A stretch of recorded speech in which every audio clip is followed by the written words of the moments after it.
ഷാരോൺ വധക്കേസിൽ ശിക്ഷാവിധി ഇന്ന് ഉണ്ടായേക്കില്ല എന്ന് തന്നെയാണ് വിവരം. ശിക്ഷാവിധിയിന്മേലുള്ള വാദം ആരംഭിച്ചു കഴിഞ്ഞിട്ടുണ്ട്. വിധി പറയുന്നത് തിങ്കളാഴ്ചയാകുമെന്നാണ് സൂചന.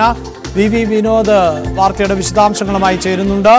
ഗ്രീഷ്മയുടെ പ്രായം ഉൾപ്പെടെയുള്ള വിഷയങ്ങൾ തന്നെയായിരിക്കും പ്രതിഭാഗം ഇന്ന് പ്രധാനമായും ഉന്നയിക്കാൻ പോകുന്നത്. വിനോദ് ചേരുന്നുണ്ട്. വിനോദ്, വാദം ആരംഭിച്ചിട്ടുണ്ട്. എന്താണ് ഇതിൽ ഇരുവിഭാഗവും പ്രധാനമായും പറയുന്നത്?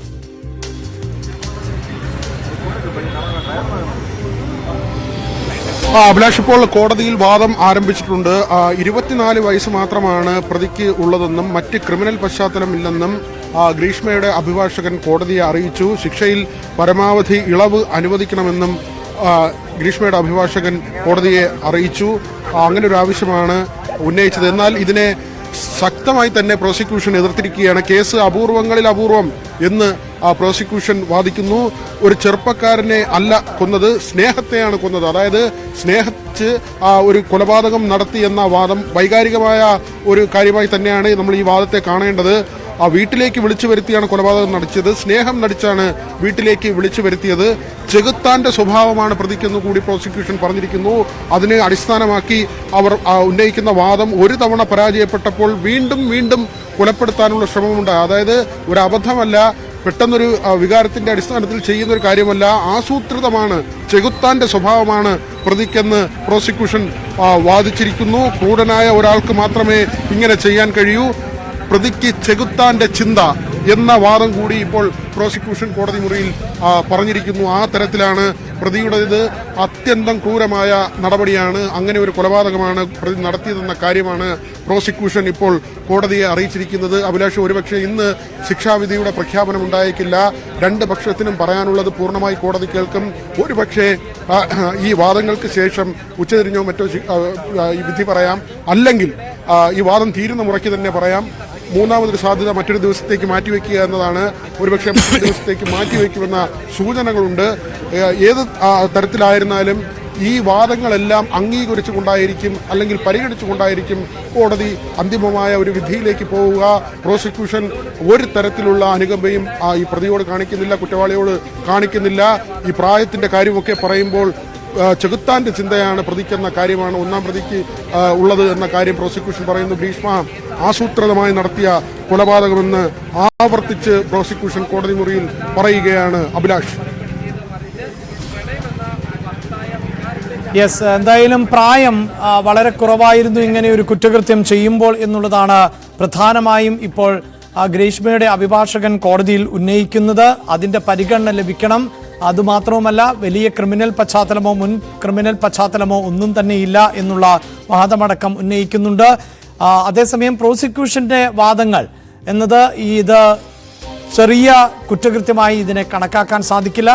കൃത്യമായ ഗൂഢാലോചനയോടുകൂടി നടപ്പിലാക്കിയ ഒരു കുറ്റകൃത്യം ആണത്. ഒരു ചെറുപ്പക്കാരൻ ആണ് കൊല ചെയ്യപ്പെട്ടത് എന്നതുൾപ്പെടെയുള്ള വാദങ്ങൾ ആണ് നടക്കുന്നത്. വിനോദ്, ഇന്നിപ്പോൾ ഈ വാദം പൂർത്തിയായാലും വിധി പ്രസ്താവം ഇന്നുണ്ടാകില്ല എന്നത് ഏതാണ്ട് ഉറപ്പിക്കാമല്ലേ? അങ്ങനെയെങ്കിൽ അടുത്ത ദിവസം കോടതിയില്ല, തിങ്കളാഴ്ച വിധി പ്രസ്താവം ഉണ്ടാകും എന്ന് വേണം നമുക്ക് അനുമാനിക്കാനല്ലേ?